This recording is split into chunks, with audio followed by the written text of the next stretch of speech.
What is up, guys? Welcome to episode 12 of Straight to the Kokoro. I'm joined by Logan Aguilar, tattoo artist. Actually, the man who has tattooed most of my arm and most of my body that I have tattoos on at this point. Thank you for joining me, man. I know it's been a minute. Yeah, man. I know you did that big move, and it's like I haven't had no time to really just have a minute to myself.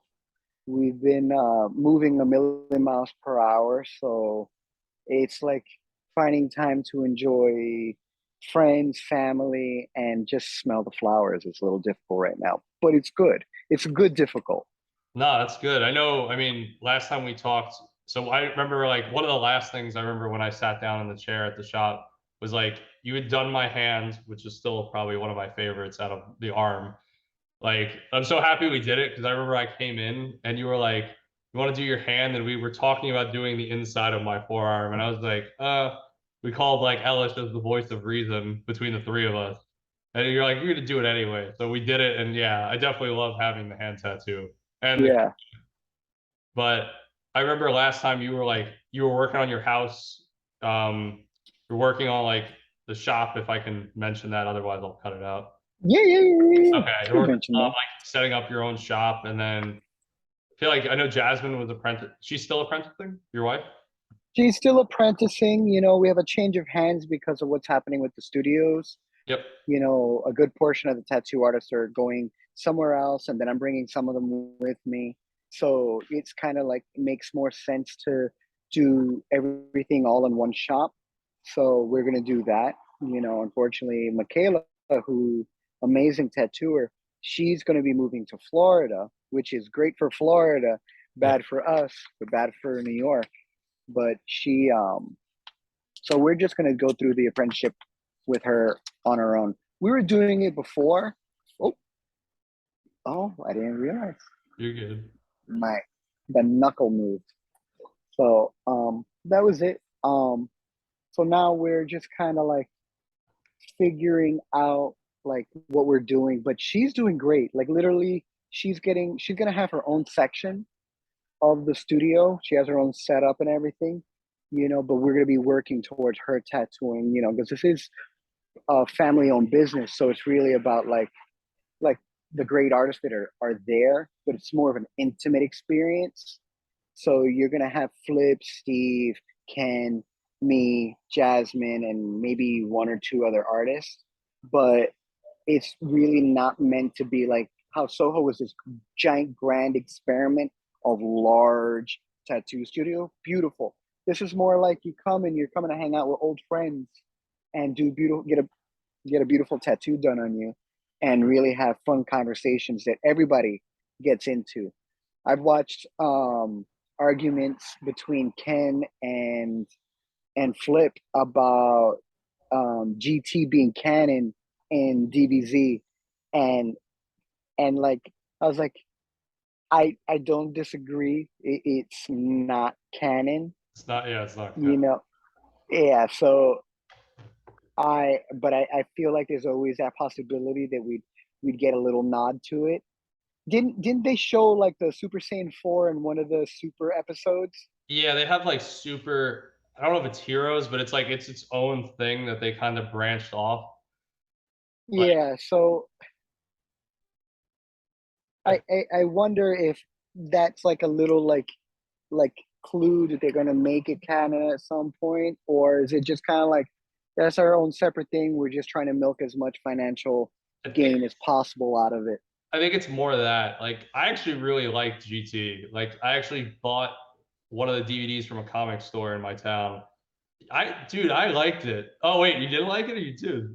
I hated it. Hate it. I Why? hated it. I mean, I enjoyed it because after Dragon Ball Z, it was that void. But going back to Super and going to do Super, now it's like, oh, it it's bringing me back characters. I mean, don't get me wrong, I cannot stand Goku. I've always been a Vegeta fan. I like the Dark Horse. Yeah. Ah, come on. I mean, Goku is a horrible father. I mean, Vegeta is a bit of a jerk, yeah. but he cares. He Come does. on. Yeah, no, he cares a When lot. Beerus knocks Bulma, he screams, "Not my Bulma!" Oh yeah. And he goes all like lunatic and shows like potential. I mean, I think Vegeta, like I what I was gonna say with GT is like you have baby Vegeta, which I really liked as a villain. Like Majin Vegeta, same thing. Yeah. Oh, he was great. Yeah. But like, I mean, he had some like good moments where he's like, I'm just gonna blow myself up and take Boo with me, at least in theory. But like, I Mm-hmm. agree. Like him fighting Topo, if you've gotten that far in Super, was like another Yes. one of those Yes. Bulma moments where he's like, it's not just him, right? Like this other kid from this other universe is possibly gonna lose something, and like, no, Vegeta crushes it. Like the moments he has that are really good. The only thing that sucks is he gets to be on top for all of like 3 seconds, and then Goku just like ass pull the power up. Always, always, because there's a missing part of what Vegeta's missing. Did you watch the new movie yet? I am not. I'm gonna. I know what it's. You are a slack ass. Come on. It was amazing. I heard it grossed like 21 mil already. Yeah, dude, it was amazing. And you know what's so funny? I tell people there's usually a formula that like Dragon Ball has where Yes. it's like, I'm gonna make Goku and Vegeta and whatever secondary, the most primary portion of the entire thing. It's not. It's a great adventure. It's literally endearing. I will say that there is one particular character that steals the entire show, and they're not even fighting for the most of the movie. It's amazing. I mean, I was just happy when I heard like Gohan's finally getting a power up after like, the last time he kind of goes off is the Cell Saga, Yeah. I would say, and then Piccolo. Well, the what was it Resurrection the Frieza when they resurrected Frieza? He was useless. He was a lump of coal. He basically couldn't do much of anything other than take up space. And it was how do you go from this amazing like Cell Saga arc to this just kind of you were the next legendary Saiyan, and kind of meh. Oh no, I feel it. I mean, he kind of, kind of carried the team in the Cell Saga. Like you have that one Mm-hmm. point where like everyone's getting their ass beat by like Baby Cell, and then it's just like, okay, he takes out like all of them, then fights Cell, Yeah, then like wins, and it's like that was a pretty long arc too, and I think that's actually probably one of my favorites. Like I didn't like all of the Boo arc because Babidi is just a dumb character in my opinion. The yeah. Babidi was useless. Mm, I like the Boo. I like the whole Majin Buu arc. That's like probably my favorite. I mean, when we got um Vegito, I love that whole oh, the fusion, yeah, that fusion. That fusion's my favorite. I'm not a Gogeta fan. I don't like that look. I never, yeah. but the earrings have always done it for me. That's always been the best look. The blue outfit, that's awesome. So I think Gohan and Trunks' fusion during that was probably my favorite still because they had the funniest abilities too. yeah, yeah, yeah. So How no, did, I what how was did that? you I'm sorry. how did you end up getting into like anime? Like, what was your first exposure to it? I'm gonna probably say first my first anime was Ninja Scroll. Oh, you've told me You about remember this. They have that? The movies. movie I've never seen it. Ninja Yeah. Scroll. They have a series that is but the original movie, amazing. The artwork, the lighting, the just there's an org. You ever watch Fist of the North Star? I have not. I It's think an I've old seen one. it on Crunchyroll though. I think it is on Crunchyroll. Um, okay, not Fist of the North Star. I'm trying to remember. Is it Van Helsing? Not Helsing. It's an older anime. This really just great lighting, amazing artwork. The detail is phenomenal, and it's all hand drawn. There's no computer nonsense added to it. That's the only thing about the Dragon Ball movie, the new one. Yeah. It bothered me in the beginning because they were so much in your face, and then they pulled it back, but they made the fight sequences just amazing. Okay. Then just like it was like, okay, this is worth it, you know, because it did really bring a new feel to the style of the storytelling. So Yeah. I mean, no, I feel like that's kind of if it does that, I feel like that's kind of what's been missing, even with like they just did in Super, right? The Tournament of Power again. Like it's super repetitive. mm-hmm. I love seeing how they come up with new transformations for Goku and stuff. But like I feel like if you were like, hey, predict the next 20 years, I'm like, okay, here's how it's gonna go. I don't know what the villain's gonna look like, but like it's gonna be like you're gonna beat my ass, then I'm gonna go train. I'll beat your ass, then Ellis will beat my ass, then someone else will go train, and then like it's just gonna keep repeating through that cycle, kind of. Yeah. There's there's not a lot of whole lot of character development. I feel like there was in the beginning more so, but I feel like Super didn't have it like too much. What? I'm the opposite. I feel like characters like Vegeta really had an amazing like character arc. Like you saw them like in Dragon Ball Z, like, oh, Vegeta, he's kind of turning into a nice guy. No, in Super, it's like he realizes his ego, his this persona that he is the Prince of the Saiyans, that he is royalty, that he deserves to be better. It's like there is no deserve. There is working. There's working on yourself. There's figuring out this mental issue that you're having that's blocking you from surpassing who you are, not surpassing Kakarot, but surpassing yourself. Yeah, I mean, well, that's kind of his gold standard, right? Is like everything's like, damn it, Kakarot's ahead again. Yeah, yeah. There's one like that. There's another anime I love that I fell in love with. It's Jobless Reincarnations that is like that, where your main character is an otaku, shut in, stuck at home, dies, reincarnates in another world. There's magic and whatever, and he's gaming the system in reincarnation, and he realizes that like he fudged up his regular life the first time around. How can he make his life better the second time around? And he literally went from like uber otaku, shut in, bullied, whatever, into really just making this amazing character arc. And he's like got like your traditional like fan service comedy in it, but when you pay attention to like realizing that the life you live, if you live it poorly, you only have one life, but you have the second life because it's an anime. Yeah, And Isekai. how do you fix that one life? You know, I love that whole reincarnation side of it. Well, that always hits me. Like I have a soft spot for those animes in general that are like you have these two characters that are massively contrasted. Like one might be your shut-in otaku, Otaku, yeah. otaku, and then the other one might be like the most popular person in their class or the opposite. And then it's like they both have some commonality that helps the other open towards this other Yep. aspect of their experience. Mm-hmm. Um, Yeah. even if it is, a lot of times I feel like it is fan servicey. Like when you get those. Yeah, yeah. Well, we're I would say like we're a little older, so there's like fan service like High School Double D. Yeah, yeah, You know, that's like it's like the story to me is like pointless, but it's like it's all this is fan service.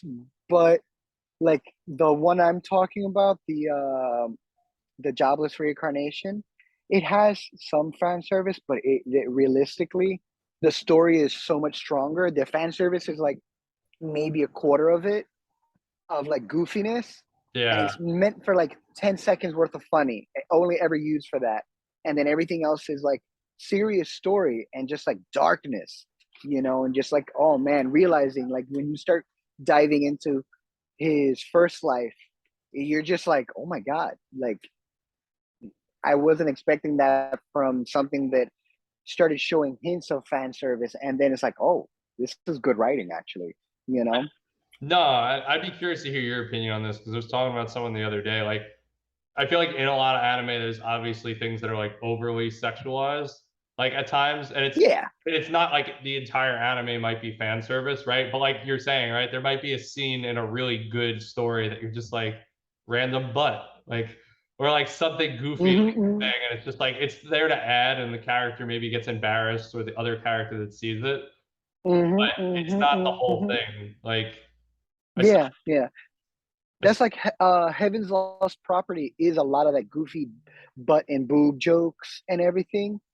And then there's this like little sweetness that he's a jerk to them, but he doesn't want to take care of them, but he winds up caring. And that's like a pattern for that type of fan service that I feel like it's funny. It makes a sweet story. It's still a little over the top, but it's fan service. So I always feel like, is it acceptable to the norm? No, because in modern society where we're growing more to understand and respect women's bodies and understand that people are people are not objects, that's that's geared in a negative light. It's like, okay, wow, you're sexualizing women. Okay, I get that too.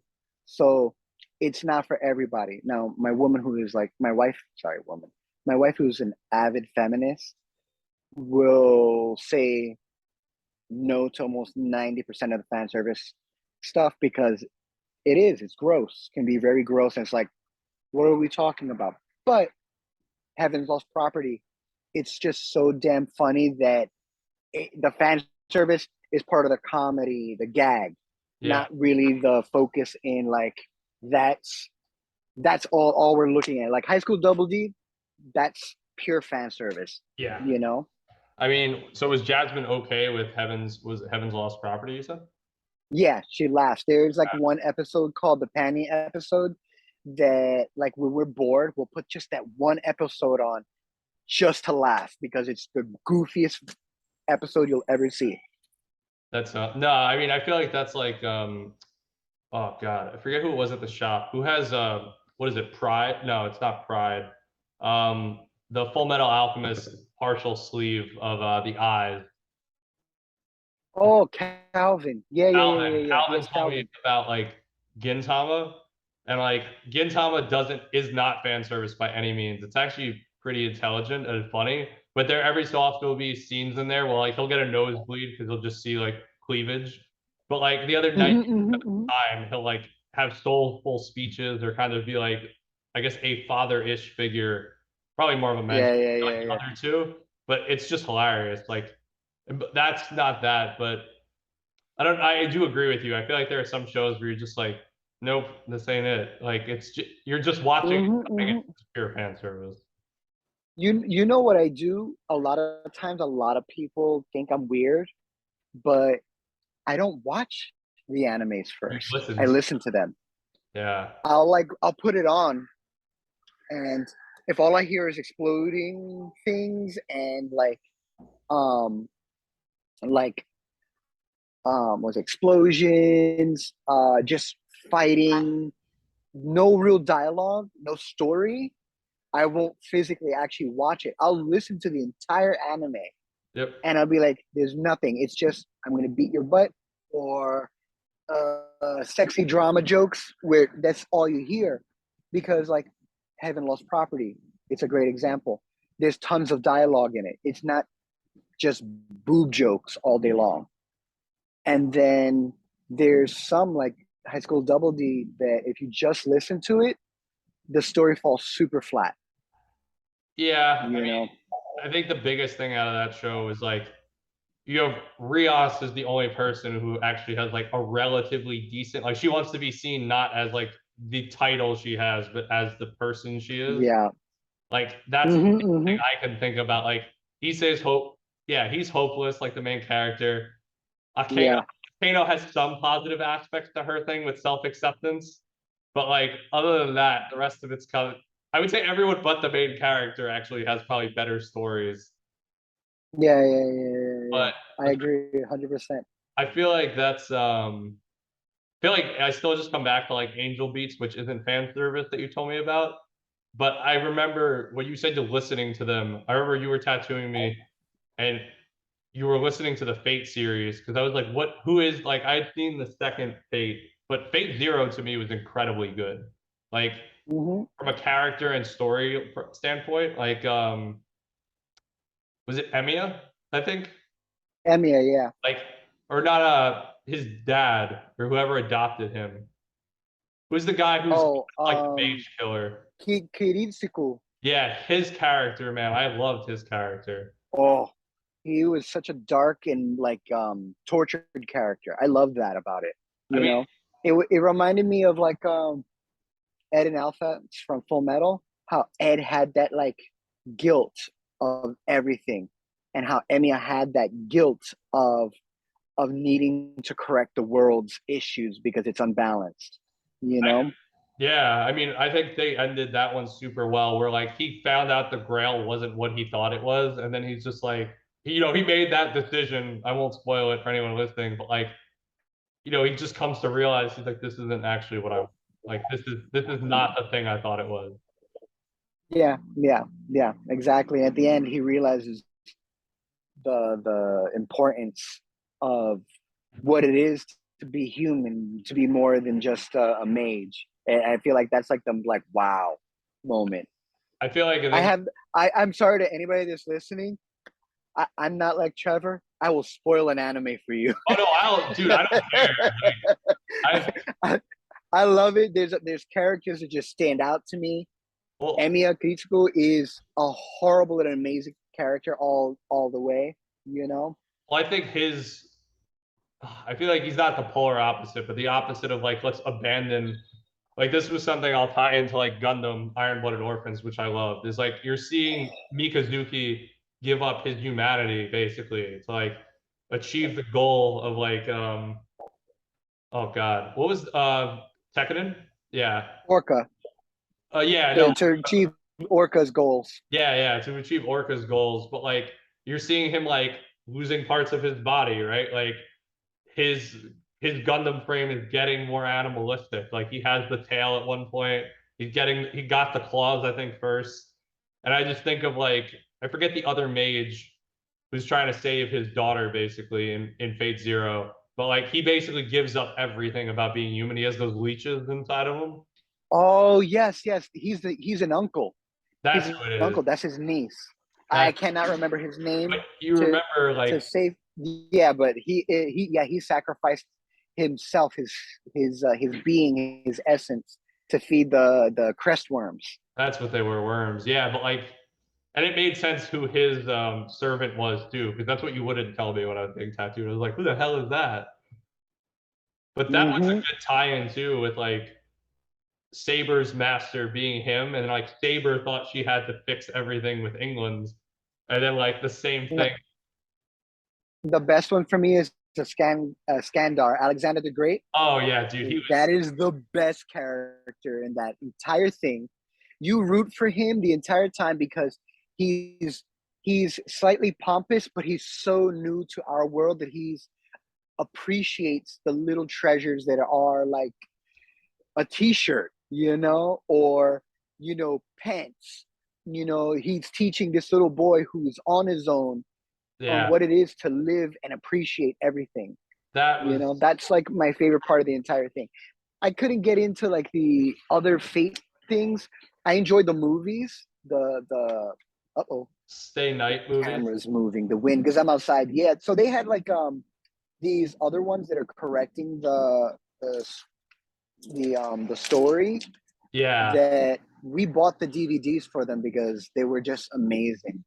And it's it's showing the corruption of the Holy Grail War and time paradox. And dude, it's an amazing thing. And you're seeing like a corrupted Saber.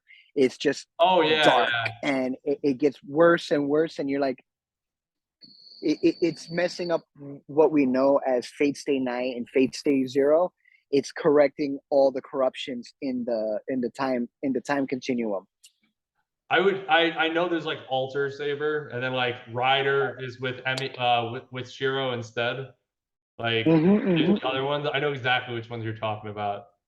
I haven't seen them, but I feel like it just makes me think of like I tried watching after Stay Night, and it just got too weird because then you're getting into like Rin is going to school at one point, and there's some other girl, but they have like these magic staves. And then if you go even further into like the Grand Order stuff, like they're going back through time, and See, and that's more meant to be like appreciate the video game, the handheld game. It's a gotcha game Okay. where you get a random lottery and you get your characters and you throw some money into your potential for getting like a tier 5 character, which I'm guilty. We spent some money. Ah, I mean, hey, made I love. I got Dracula. I have King Arthur, the gender bend. I have Okay. King Arthur. I have like Do you I have have Gilgamesh? a good handful of them of the stupid gotcha games for the phone, but it was such a good game just to play. And you know, because we enjoy the series, we're sitting there on days that we're so tired, and it's not a hard game to play. You just got to remember some of the rules, and it's fun. Oh yeah, for sure. I mean, I've played a bunch of like MMORPGs that I put money into that I'm not exactly happy with because it's just like those those games are so like World of Warcraft was so draining. RuneScape, it was like it's not one of those things like gotcha games. I assume you could pick it up whenever you're ready. But like in those games, if you like fall out of pace with the rest of the game as it expands, it's like, and I'm fucked. It's like I now have to do all this I shit. know I'll I won't play for like 6 months, and I'm good. I go right back to it. They do a couple of updates, and I just kind of go through it, and I'll be like, oh, this is what they added this expansion, which I always appreciate when there's a new expansion to it. Yeah. And you know, you can upgrade your characters once you max them out. You can actually use your holy grails that you collect to level up particular characters.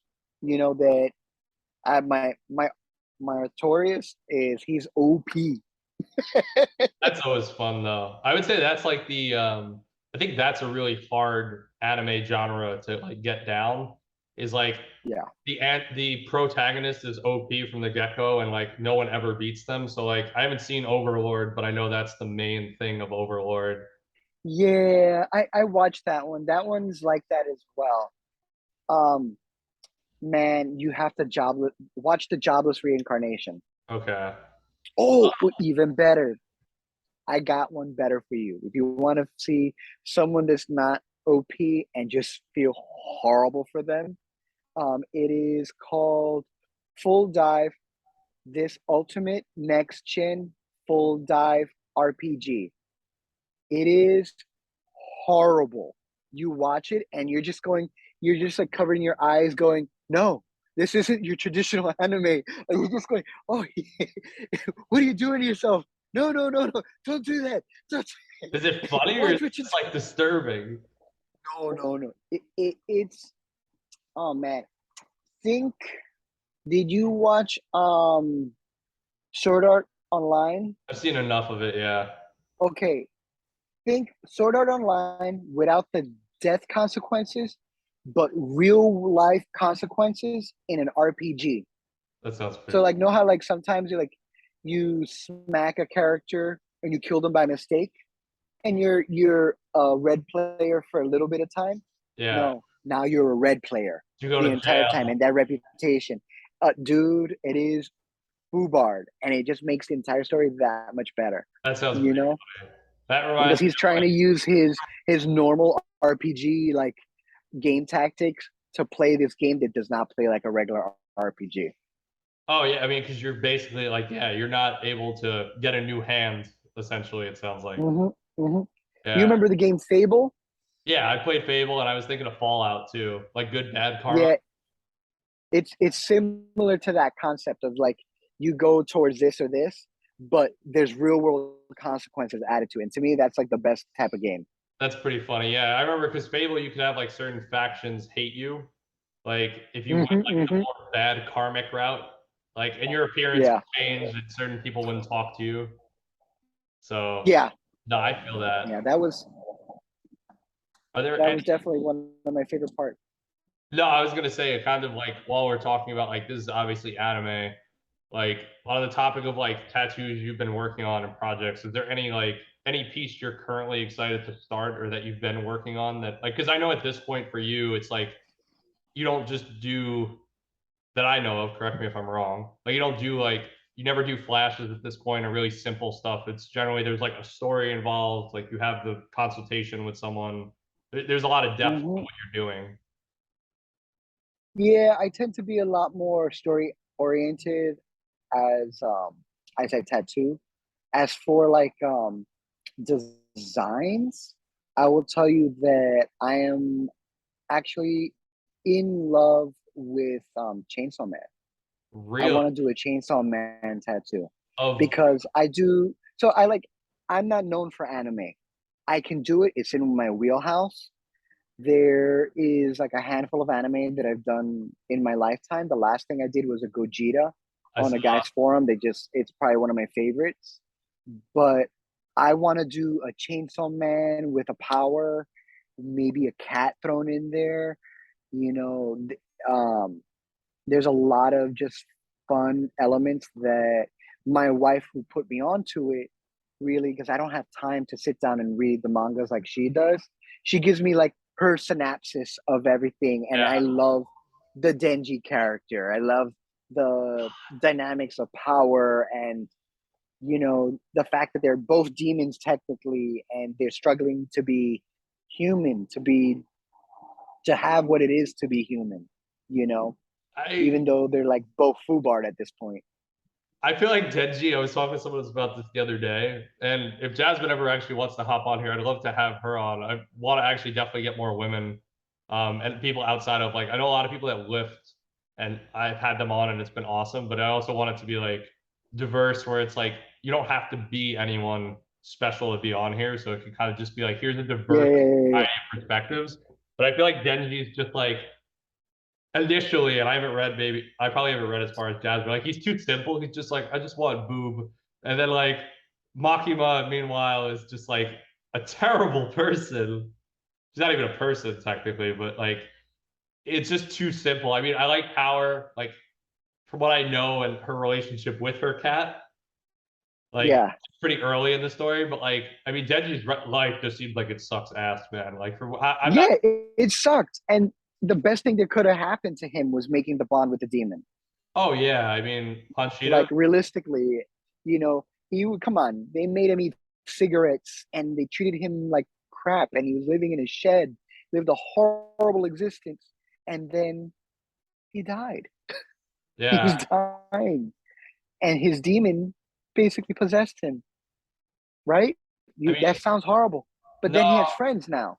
I mean, I think about it kind of like Migi from Parasite. I didn't watch that one Oh, dude. fully. I don't know what it was about it. I know a lot of people loved it, but I just couldn't get into it. I mean, you don't care about spoilers, right?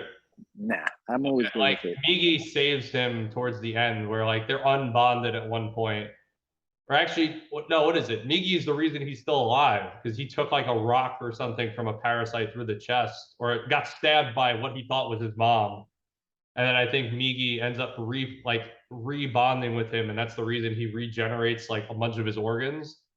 But I think Yeah. very similar to like Denji and I think Panchita is how you say it, Panchita, like like the chainsaw demon.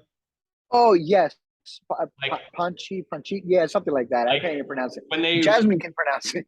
when they rebond, because I remember that scene super well. He's in the dumpster, and like that's when he assimilates with like Denji. I mean, I love Hmm. like the art's insane. I think I forget the dude who has the shadow, Owie or something. Like the guy who has like I the don't know his name. you Yeah, know I what know I'm you. talking about, where he's just like, fuck this. Like it just makes a hand puppet basically, and this wolf just comes out of nowhere. Yeah, yeah. Have But you done Jujutsu Kaisen? I have. So That one's great. I actually got it was the first anime movie my boss has ever seen. He went to see Zero, if you've seen Zero yet. Yeah, we went to see Zero. That was a great one. I loved it. Gojo is just fun because he's your character who's a pretty good person, depending on where you're looking at it from. But like he wants the best for the next generation. He's overpowered but not abusive. And he also just has fun with Hmm. Yeah, yeah. I enjoy stuff like that. Have you watched? You watched Blue Exorcist? That's like a classic at this point. I couldn't get into the second half. Oh, okay. I watched a little bit of it, but the first one I loved, like Rin and his brother, and like it was a lot more wholesome than I anticipated. I loved it. Yeah, exactly. They had the potential for a lot of boob joke and everything, and they didn't really go for it. They made like little little things, but you could tell that they tried showing that not all people that have demon tendencies needed to be sexual, like nefarious people. They were innocent. There was like, yeah, there was a nosebleed. But there was also looking away, trying Yeah, trying not to have the nosebleed. I mean, one of my favorite shows, I'd be curious if you or Jasmine seen it, is it wrong to pick up girls in a dungeon? Oh yes, that's a You, good one. I love it so much. Like, I want a tattoo, and I plan on getting it at some point of Belle. Like, Yeah. Belle, the end of season one where Belle fights the Minotaur, like that scene gives me goosebumps. Like he passes out standing up. And I'm Mm-hmm. caught up as Mm-hmm. the season's coming out, but like he has that exact thing, right? Like you have this super innocent kid that a lot of like women are into, people are drawn to in general, not always in a sexual way. Like, but Belle's like super shy, very embarrassed, but like always rises to the occasion, has great morality as a character and ethics. Like, yeah, I love that show so much. Yeah. I'm sorry if I look like I'm flinching. You're So we're in Jersey, and we have an infestation of lanternflies. So they're a invasive species. So I'm sitting here. Unfortunately, I'm one of those weird hippies. I don't like putting pesticides on my property. So we spend our time like maybe like a half hour a day coming out here and killing lanternflies, like stepping on them or whatever. And I'm sitting here, and because I guess I'm sitting still, the lanternflies are jumping on me. that's And a, I'm like, what? I'm being attacked. I And thought they're not harmful. They just like to humans. They create mold issues for the plants. So I'm killing them, but I'm like, I yeah, literally just had one jump here earlier. I had one jump on my neck. I'm like, what is that? I'm not a tree. I feel like that with mosquitoes. That's the one thing I don't miss about like hot Jersey summers. Would be like, why do I feel like I'm just waking up with like all these bumps at times after like nights outside, and I'm like, oh, I just got wrecked by mosquitoes. Yeah, no. Oh my God. It was the we had that heat wave here, like 90 plus days, and it was hell on earth. It was hell on earth. And we were tattooing in the studio, which we've got like big HVAC units, and they were not just doing the job. I'm like in a tank top, trying to be not stinky, You like Steven, not to offend, running to the bathroom, putting deodorant in as many places as I possibly could. I was just thinking you like lift your arm, you'd be like, Steven, wipe me down, like back in the saddle. Uh, I'm not that type of guy. no, no, I know you and you guys would. That was probably my favorite thing about the times I've been in the shop, like there at Soho, was like just the I feel like there's still a lot of close connection and like the discussions I'd be having. Like, Yeah. like I still follow the one dude. I remember you were calling Michaela the Butcher as a joke, and like Oh yeah. you were tattooing me, and she was doing a Trigun, Cowboy Bebop, and other sleeve on this dude. I still follow this guy on Instagram. He's pretty cool. But we were like all Yeah. discussing amongst all of us, like Haikyuu, like all the other animes that were just like that was terrible. And like Calvin was the one person I forget what it was, but he's like, "Oh, that was great," and we all just looked at him like, "No, no, it wasn't." Yeah. Every time, if it was something that everyone hated, Calvin would love it, and where everyone's like, "Huh?" I was like, "You're eating paint chips, aren't you?" There's no way you can enjoy that. Is it But asbestos leak? what Uh, was that? I said there's like an asbestos leak somewhere. It's like not operating at Right? capacity. You're watching it, and you're just like, "Huh? How? How?" There's there's some shows Yeah. like that for sure though that I'm just like there's certain movies like I can't watch that aren't this is not anime, but like the character might be too big of a shithead. Like Nightcrawler is the one I'm thinking of with Jake Gyllenhaal. Like I didn't watch that one. you're better off not. He's like he plays such a good sociopath that like it's just really disturbing to see someone be able to like it's probably pretty realistic of like what someone who's in that situation would do. And it's like, nah, fuck that. Like this churns my stomach just being able to know that like someone could act that. Yeah. No. What are shit? What are we watching? I don't think we're really picky with what we watch because of our time limits being so rare together. Yeah. So we say downtime stuff is like watching Ghost Adventures or whatever. Like when we don't want to really watch it and we want to hang out and just talk over whatever we're watching, we'll Yeah. watch something that's like ghost or alien stuff. But if it's like an anime, we're watching. Oh yeah. I mean, I feel like that's like Like Spy Family, we're watching. oh dude, I love that show. Like so good, so wholesome too. Like Anya is the most adorable little girl ever. Yes. Oh, about stinking the new Dragon Ball movie. Pan. To me, Pan stole the entire movie.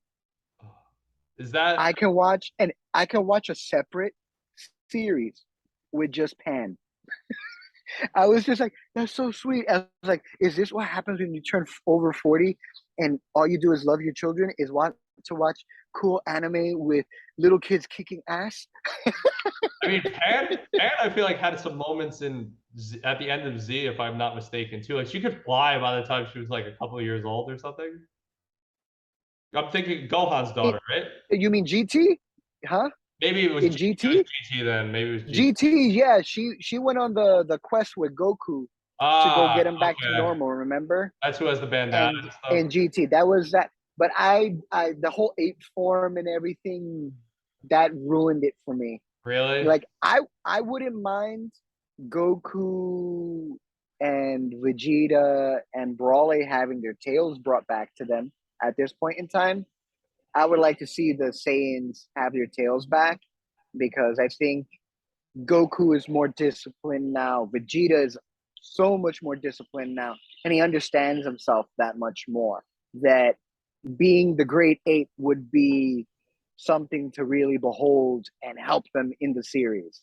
I feel like it would just be one of those things though, where then they'd just be too big. Like you're gonna run into the like the colossal Titan problem in Attack on Titan is like I'm gonna swat you, but it's gonna take me about 10 minutes to get there. Like But that's the whole thing. Usually, what is it? Their ape form is that much faster and stronger than their traditional form, so it enhances their strength, right? When they go full ape. So if you got Goku who's doing Ultra Instinct and Vegeta who's going to be doing the Ego all form yeah, all now, ultra Ultra Ultra ultra. Ultra Ego. So yeah, I hate that name. I hate that I mean, name. it goes against It everything is. you're saying, right? Like Mhm. he's trying to. But I understand what it's trying to say is that like he's dropping his ego and that's what he is going to make him because they're giving that story arc that Yeah, he's realizing that he's his own worst enemy. But I would like to see a different name given to that stupid four. I hate the name so badly. yeah. I feel like they just. I don't know if they don't put as much thought as into it, but like they said, like one does sound way better. Like Ultra Instinct is like you see it and you're like that, and then Ego kind of goes against Vegeta trying to grow as a person. I guess you could argue he's transcending it, like what you're saying with like being Yeah. a better father, being a better character. But yeah, like I don't know. There's probably a better way they could have named it for sure. A different name. Like I just can't. I Yeah. can't. I mean, Frieza is basically a Pokemon at this point, right? You have shiny Frieza. No, you have black Frieza. Like that's there's a meme of that. I forget who it was. Who's the idiot from the very beginning of the series? Like one of the guys with the power scale readers, like big bald dude.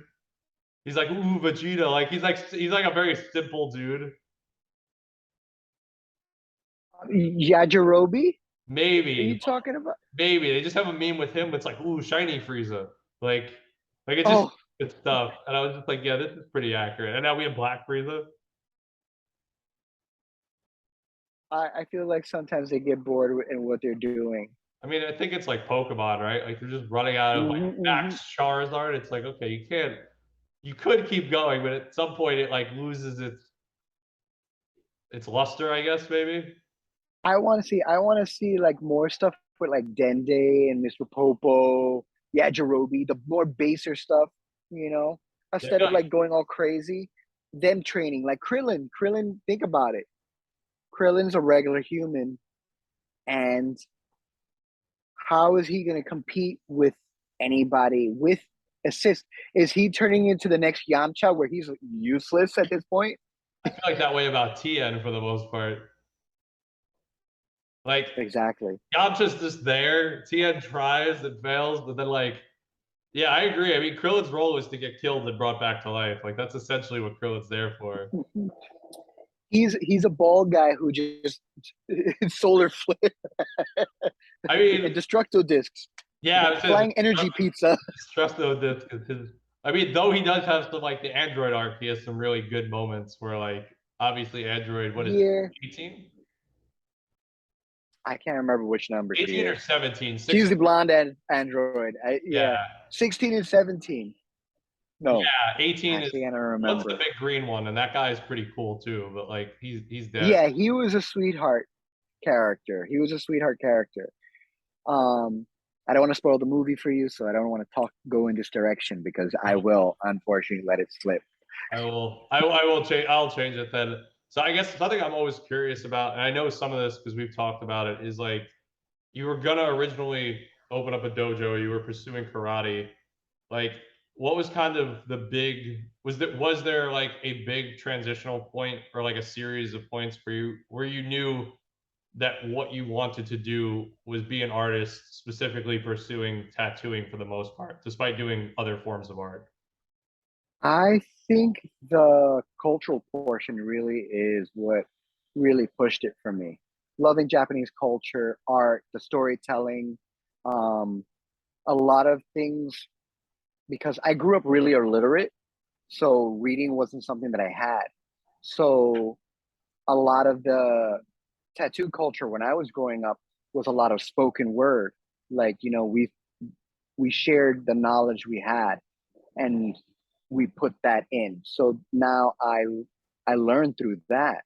And then when I became literate, then there was the search and verifying everything I learned, find it in book form and confirm that this is what it means, you know, and then learn more from other Asian artists and then take it from there.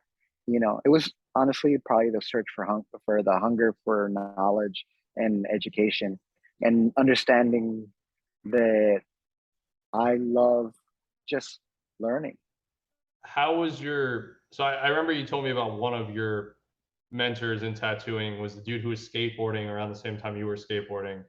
Like, Mm-hmm. was were any of your mentors like Asian, Japanese that kind of like that was your exposure to the cultural aspect of it? Because I know you No, a lot are of this. Japanese.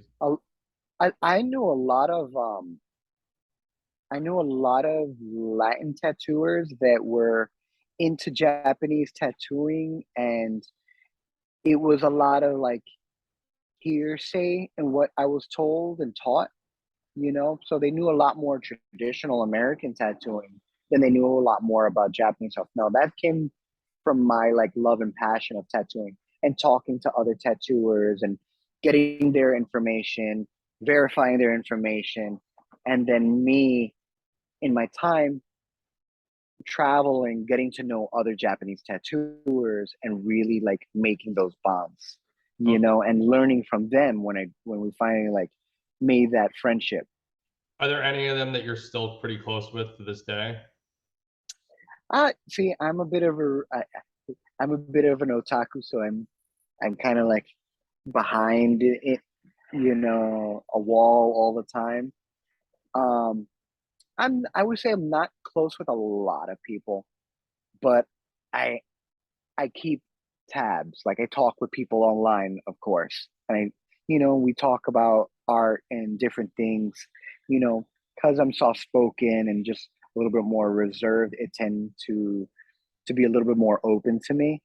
And at my skill set for what I do, people tend to like want to throw notes back and forth, you know?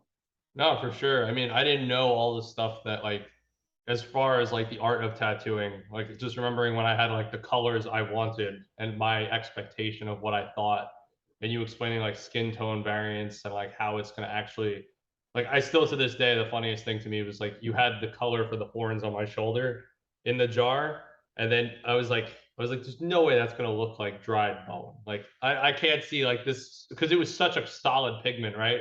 But sure as shit, after like you heal, wipe me down and it was in there. And then especially after it healed, I was like, no, that's exactly what it looks like. Like I could have never told you there's that kind Hmm. of stuff in there. Yeah, no, it's really that's part of the art form that comes with the years of experience, understanding pigment, um, color palette, ethnicity, skin tones, skin textures, if it's a cover up or not, understanding all that stuff. And it's funny, I went to a last minute wedding yesterday, well, 2 days ago. I found out about it Friday. I went on Saturday. And like this, me and someone else were talking, and he asked me about my arm, and we were talking, and I was like, "Yeah, you're the first artist," because I had two other tattoos, the one you covered up and the one that's on my back. And it was like you were the first person that was like, "Okay, let me see like the symmetry or the flow of your arm in terms of muscle structure," and like you explained to me like the process of like it needs to be movement through it. Where like I feel like a lot of stuff, it's not my style. Like it's kind of slapped on there, and it's like, Yeah, but that's a stylization all on its own. yeah, I'm I would biased. say Like, I gear my tattooing to more of an organic movement, which it doesn't work for a lot of people, especially like people that like simplistic artwork, like just line drawings that are not shaded in, or it's just like clean line drawings. I don't do that. That's not my cup of tea. I like detail, flow, movement, shading, tonality, especially because I do cover ups, it needs to be a lot of information, values to make that work. yeah, I feel like for me, I lean towards more of that. Like I think about them as murals, kind of. Like I want Yeah, it to be that's a story. I exactly. want it to be like immersive, where you look at it and you're just like you can see it all come together. I know plenty of people who have like smaller singular tattoos spread out, and I think they're really tasteful at times. It's just like at this point, I think anything else I get, I would want to flow into other pieces or look pretty uniform. Yeah, yeah, exactly. The thunderstorm is starting to let me know the sky's getting gradually darker. I heard it's like 100% humidity there. It's like breathing soup. At least you get, at least you guys still have like bagels. Ever since moving out here, I miss bagels and pizza, which is not pizza. It's okay. Does it taste like cardboard out there? It's It's like okay. Florida pizza. You know what? I will tell you this. This fucked me up. My dad told me my dad is not always super expressive, but like he had pizza in Florida from this dude who has bread flown in from Linden, New Jersey. Like this guy's been there 50 years. He said it was the best pizza he's ever had. And like the emotional tone at which he expressed this was just like this this pizza had to be pretty fucking good. Like there's no way he would talk about most stuff like that. My dad does not convey emotion. Whoa, Not like that pizza must have been delicious. like he was like I mean the way I took it was he was like holy shit like you were you know you're in Florida, he's Italian 100%. Like the last thing you're anticipating is being in the land of like gators and being like holy shit this pizza's fantastic. Like Gators and chicken wings. What good pizza? That's a good miracle, pizza, I tell yeah. you. And the guy was trying to sell it. I think he'd been in the same place 50 years. And I was like, okay, well, that's why he's been there 50 years. Mm-hmm. I You know, got the pattern. yeah, man. I mean, that's like one of those things too, where I guess you're like anything else, like you say, with people wanting to reach out to you when you're a master of your craft or like someone who's heavily involved in it, right? Like it's not that hard to probably keep busy. Like, No, no. We are booked. I'm booked all the way until next October already of next year. okay, it's not as, I thought you were Yeah. gonna say 2024, because I remember when I talked to Mimi the last time, you were booked till Hmm. you were booking for early mid next year, but that makes sense for I'm being really particular with the projects I take on right now. Um, I'm not trying to, I've been doing this for over 25 years now, so I'm not trying to do like artwork that is not going to be of a certain caliber. Because I get a lot of times where it's like young people just want a tattoo for the sake of tattoo. But it's like, let's do something that's meaningful, something that's going to be great artwork for you. I don't want to do a clock or an eyeball that's just going to be the same clock and eyeball that everyone's done that looks great, but you know, it yeah. is what it is. I feel that like one of my favorite ones I think you did was the Fujin Raijin. like with the drum, like that one color wise. I had a couple people I know also who follow you that I'm friends with were like, this is nuts. I'm like, yeah, it's probably that one. That guy has got so it's that's Alex Cohen. He's the drummer. Oh, the dude. Plays with Malignancy. Really cool dude, and he's pretty tattooed. I think all his tattoos are by me. So he's got two sleeves. Now we're doing a leg sleeve, and then we're gonna do the other leg sleeve. And I've been tattooing his family for eons at this point, That's crazy. and he just is he's an animal. I remember him not sitting well, and now he sits there for hours on end, just getting huge tattoos. I'm doing this like Lovecraft biomech Giger meets like Cthulhu down his leg. And it's literally an amazing piece of artwork. I'm super proud of it. And it's just great, beautiful artwork. And I haven't been on Instagram in probably over a month at this point, as far as posting, because we've been busy building the shop, trying to figure out what we're going to do with social media. Um, we're going to probably be bringing definitely somebody on board to do it for the studio and the artist. So this way, the studio is all uniform with the way it looks. So this way, everybody feels like they're in one beautiful like shop that cares, because that's a lot of the time is tattoo shop owners. They don't care. They want the tattoo artist to survive and do whatever they want and bring them the money, but they're gonna put no effort behind helping the artist get like amazing work. You hear the storm? Yeah, I wasn't sure what that was for a sec, but no, I think about that. That's the thunderstorm. I'm like, whoa. Well, if you gotta go inside at any No, no, no. point, I'm if you gotta good. run, I'm not afraid of little lightning bolts. say that now. I feel like I just think no, I know that too because I know I know the shop Michaela's going to because I follow those guys, and like, Yeah, they're great. Oh my god, I love their work. but it seems like their culture too is just really awesome. Like, I would say for the most part, like whether it's JP, I feel like Ali or something like that, like, and then Mike, who I think owns the shop or started it, like, whenever I see like their stuff on Instagram, like, I'm not sure which one of them it is until I click on the actual profile, but I know like the intro to the piece or like the videography, like Mm-hmm. it's always is pretty consistent. So like, And that's a big thing. A lot of people don't realize shops are turning into channels now. They're not more or less all all men for themselves or all artists for themselves. If you make the studio uniform and everything has that same feel, then you're going to have a great positive experience with showing, hey, this is what my studio does. We might all have different stylizations, but we all have this great feel that's very similar, you know? And yeah, that's the way to do it. no, I definitely get that, and I like the uniformity of like you say. I guess it's not everyone just kind of renting their chairs, like or Mm-hmm. paying for their chairs in that sense. It's like you are like a family in some way, and there is that like they don't just think of one person if they go to the shop. Like it's like okay, all these artists are here. This might be the person I work with, but like you think about it as a collective versus just like that one individual. Yep, exactly, 100%. And that's like the big thing for a good studio is making sure that we think in that context.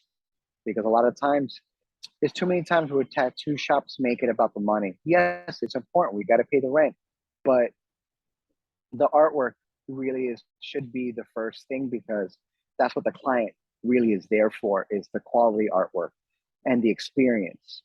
You know, For sure. I No, know Yeah, I know too many tattoo shops that the artists are great artists, but they're such like dry or callous human beings that they forget that you're putting people through pain. So there's like an intimate nature that comes between you and them when you're doing a piece of artwork, you know? and I resonate with that. I don't. There's never been a time where I've sat down that you tattooed me that I haven't enjoyed our conversations or like just being there. Where I'm, Yep. they're like, "Isn't that uncomfortable?" It's like, yeah, it's uncomfortable. I'm being stabbed, like basically, right? But like, I love the art. Tattoos hurt. Yeah, I love the art, and then like, I always love our conversations and just the perspective, and like everyone else at the shop too. Like, it definitely. I don't know if I've ever been there, and I've just been like, I just feel like it's you and me. I always feel like there's like a little bit of everyone interacting. Could you And that makes the biggest difference. could you say, like, I know Steven's your last apprentice. Like, Yeah. how is it to know he's your last, and how has it kind of been to help him develop as a tattoo artist? Because I remember when he was still doing the pigskin in the back, and you were giving him advice like Yeah, at different points. I'm honored. He surpassed my expectations as an artist, like every day.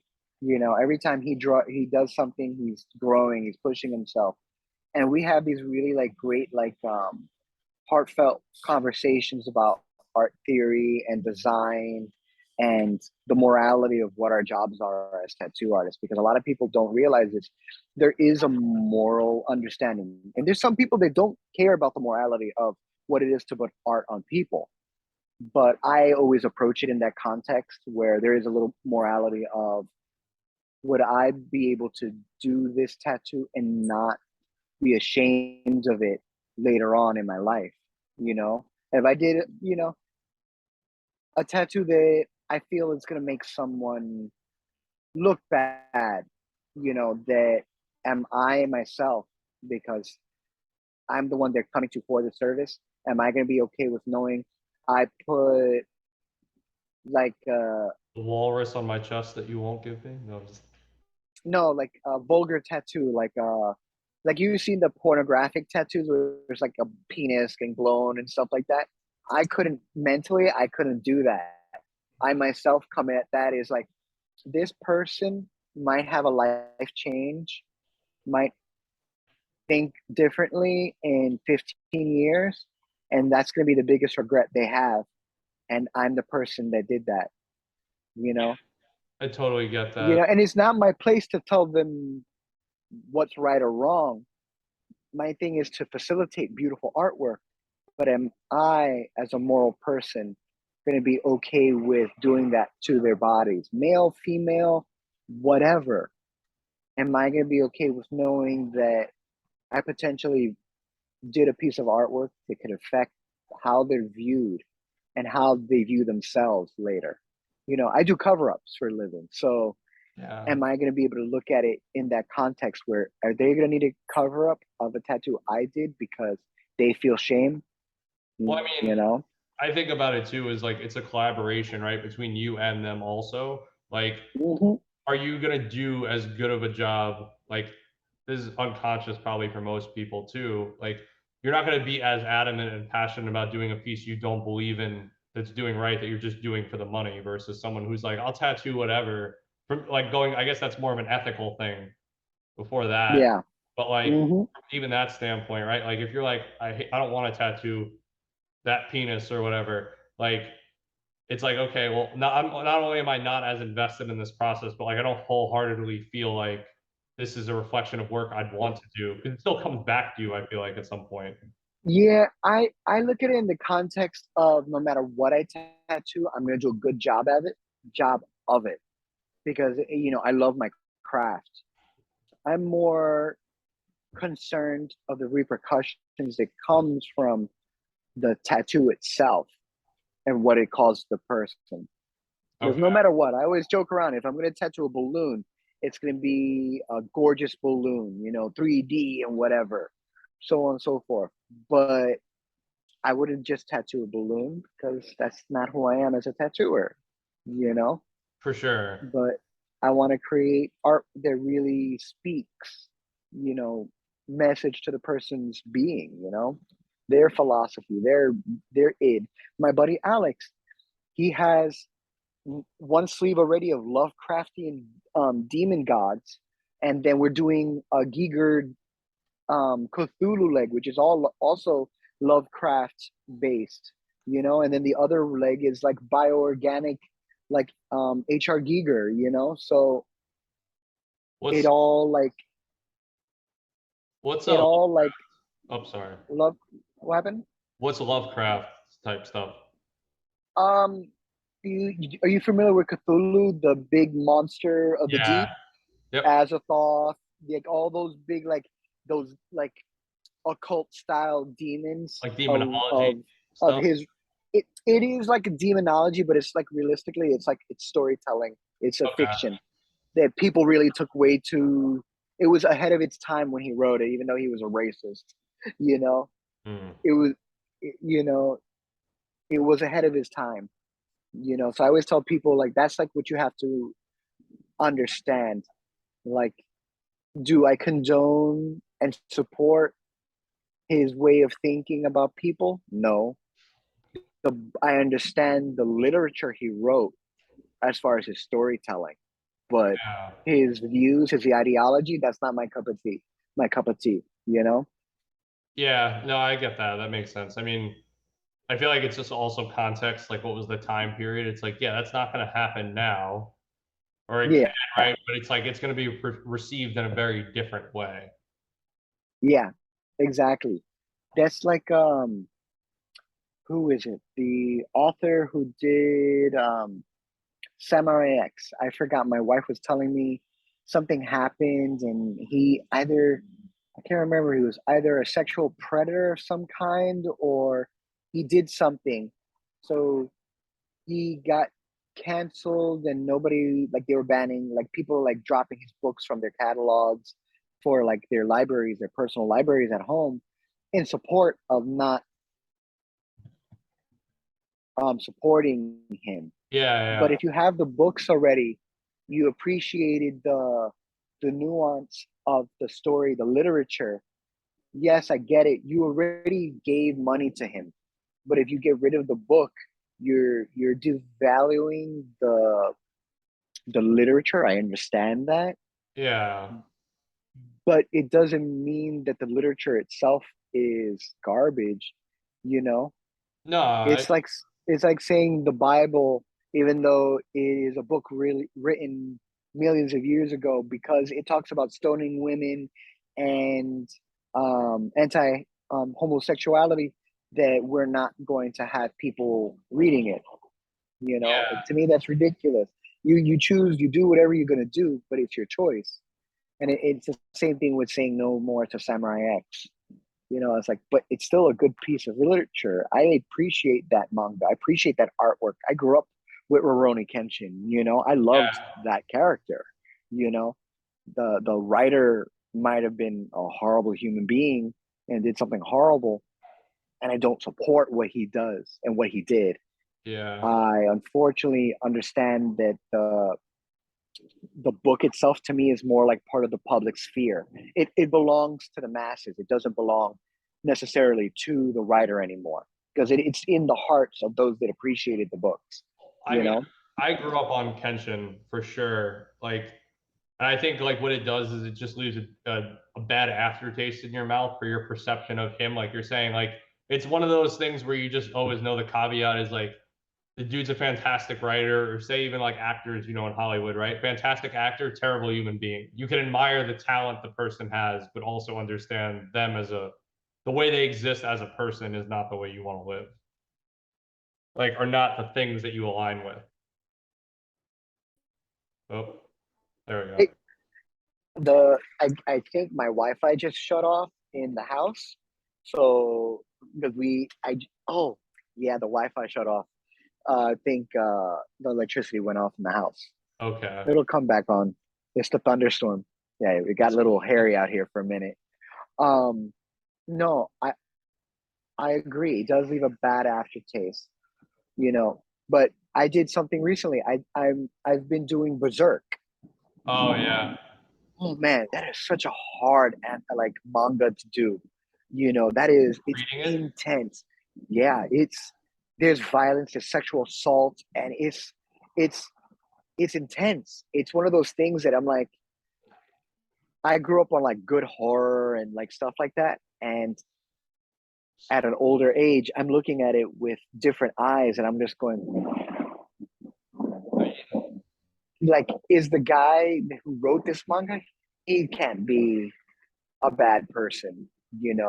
He could be a good person looking and observing the ugliness of humanity and like the metaphor for how we do things. Because that's what I take from the manga altogether. It's a metaphor, what excuses we use for what good we do and what evil we do. I have to definitely. I hear that. I have to definitely read it. I've seen the movies, but like what forever I think is one of the most disturbing things I've ever seen in an anime. And as someone who's like done mushrooms and is fascinated by psychedelics, like a bad trip to me is the eclipse scene where Guts is watching like Griffith and Casca have stuff, you know, do things, and then like that torment of like all the men, the figures he drew are so well done, but I was like, this is not like this is insane. Like, I mean, I personally love. I think that's what makes like a great mangaka is like I love Tower of God. It's a webtoon, so we can have I could debate people on the internet of whether that's a manga, but like he writes such good character depth and development that like constantly takes hiatuses like a lot of mangakas have, and like when I hear him take them for like physical ailments or mental health things, I'm like, that's how he can write this stuff. Like otherwise, like there's no way you could live a air quotes normal life and have experiences that let you write these kind of things probably. Hmm. And that's what I take from Gut with Berserk is I was like, did he live a hard life? Is he using this? Was he using? I think he passed away. Yeah. Was he using this anime to observe the ugliness of how humanity uses anything as an excuse to do ugly things to itself? You know, and what excuses we use to hunger for power. What what things we do to reach our goals, and what taboos are we willing to break to like reach those unattainable uh, goals at that point. No, yeah. I That mean, lightning bolt was close. I heard that. That was It lit power. the sky up. No, I think I always think of that too. Like, is this just a reflection of some aspects of like their lives that they've lived, and they're obviously just they're amplifying it through characters and other stuff like that. But I could definitely see like when I haven't read Berserk, but like from what I've seen in the movies, the three movies that kind of surmised most of it until they stopped animating it was like Guts questioned the way he lived his life, and he would have been perfectly happy just living with Kafka, not being like a mercenary basically in a lot of ways. Like versus Griffith was like you're not gonna walk away from this, right? Like but Guts was kind of over the whole like here's the was it Black Sword? Yeah, here's the Black Swordsman, like this guy who demanded tremendous respect among all these people, had that accolade, and it was like he was just done with it at that point. And then obviously to go the other way, because I do know what the armor is, like, then I think we're kind of getting back to from what I briefly know is that okay, I'll sacrifice my humanity. Like Yeah, that's that. But that's the concept of Miyazuki from Orphans. Look what he did. Once he realized and he became more human emotionally, he was no longer discarded. He realized he had family, he had purpose, he had something to fight for, and it was to save the last of Tekiden so they can escape. But it was to make them bleed so badly at the end. You know, that thing at the end. I joke around and I make fun of myself for it, but I cried when Miyazuki at the end died, and just that amazing battle. Wow. oh yeah, you gotta go inside. No, I mean, it got me so bad where she's just like the one other character, I forget her name, but she's fighting him. He's like, he just won't go down. Like, and Oh, him and the other guy who lost, like that was super sad. Like the one in Gushian. the big, Gushian the big muscle pilot. dude. Yeah. I literally like, I really like that romance because they were both like, it was a very cute thing. Like he's opening up, like they consider themselves human debris, right? Like, so Yep. you're getting into like the way they see themselves, even his younger brother, like who is super sad. And then like at the end, it was like basically like you said, it's like, hey, they're gonna go out and forever will be remembered as like Mikazuki was like a demon, basically, I think, right? They called him like But that's the demon they made. That's the whole concept behind it.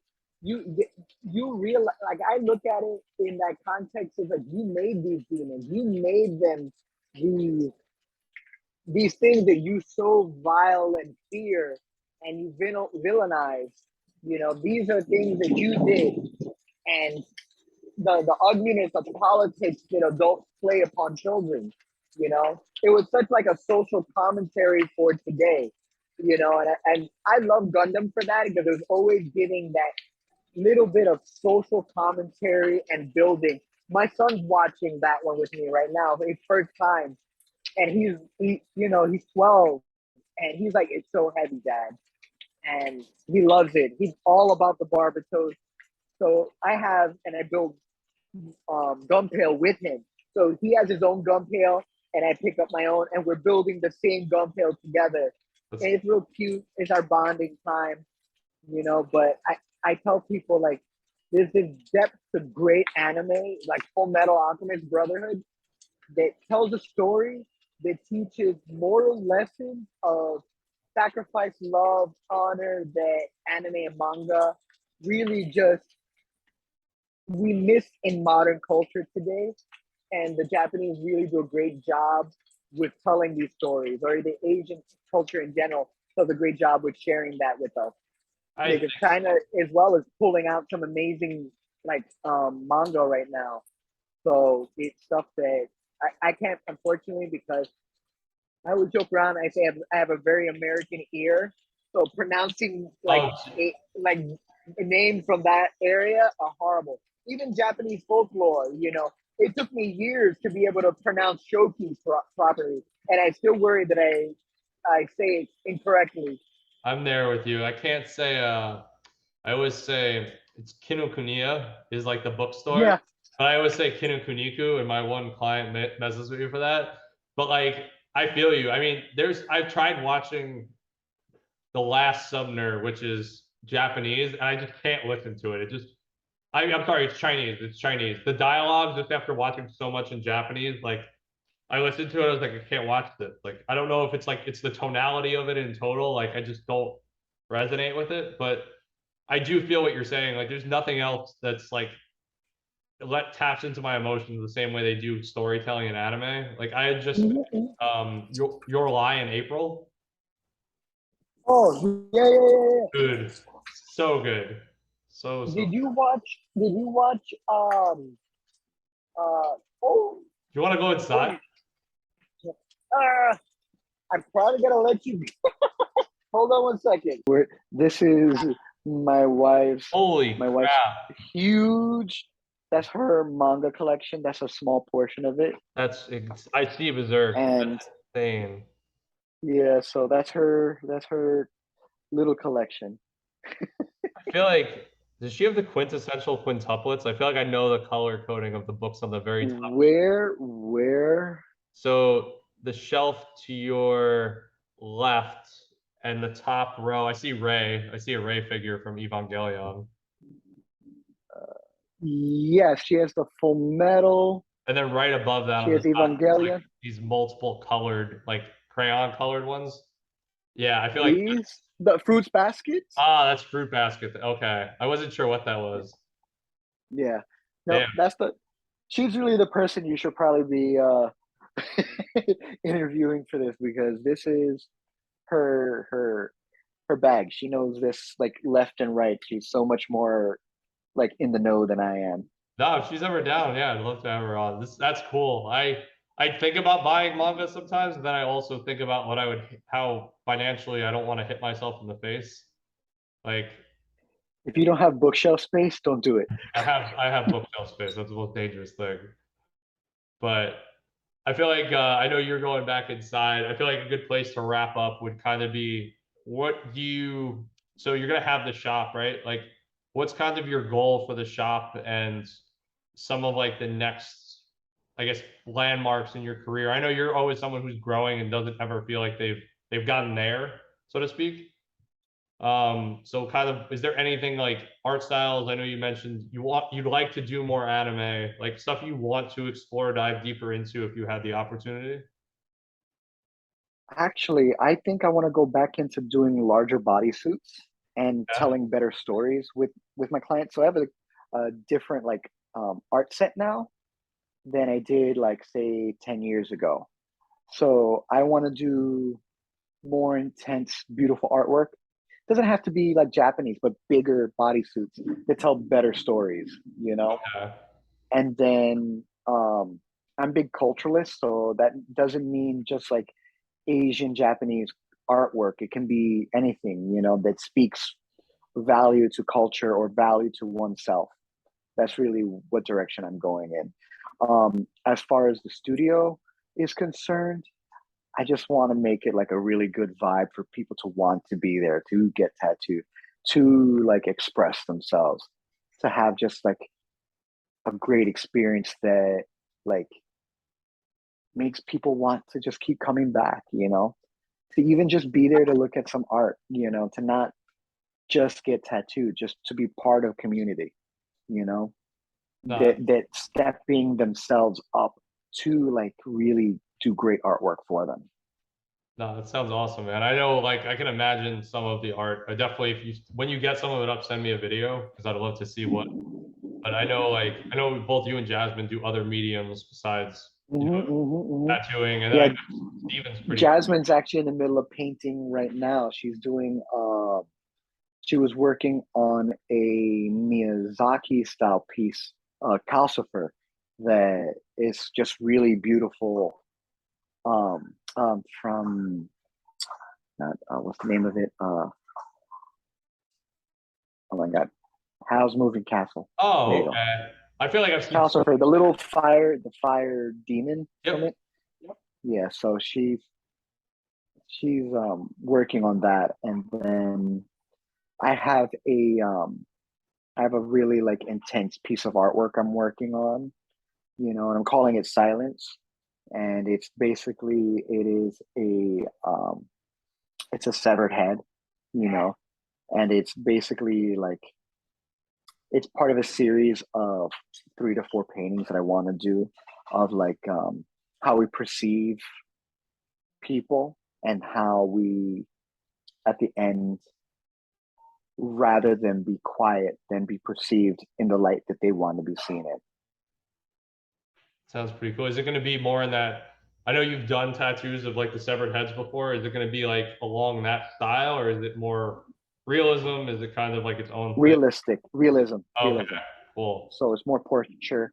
So it's going to be an intense piece. I'm No, a little nervous to do it, just more like I'm worried that people are going to take it in the context that I'm a man hating person, I'm a woman hating person that wants women to be silenced, but it's the opposite. I started with the hardest one because it's the one that is most visceral to me. It's the hardest to look at because it is the one that's technically the end of the story of the series of paintings, but I want to start with it, get it out of the way because it's the one to me that's the most hurtful.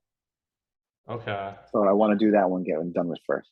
I definitely want to see when you're done with the series. I'd love to see what they look like because I think there's like so much that just with that, and this might be a this probably is like kind of a total tangent, right? But like outward appearance doesn't tell the story of who a person is. Where like you could have this, this person that maybe traditionally we'll say in like society could have, we'll use face tattoos because I think there's a lot of connotations around face tattoos. Like who could be a Mm-hmm. far nicer human being than someone who is the CEO of a Fortune 500 company. But like Yep. based on their appearance, right? Like I don't know if you've seen this, and for anyone listening, it'd be interesting. There's a dude over in Europe somewhere that they covered head to toe in tattoos. He's a pretty good sized dude, probably like mid 200s.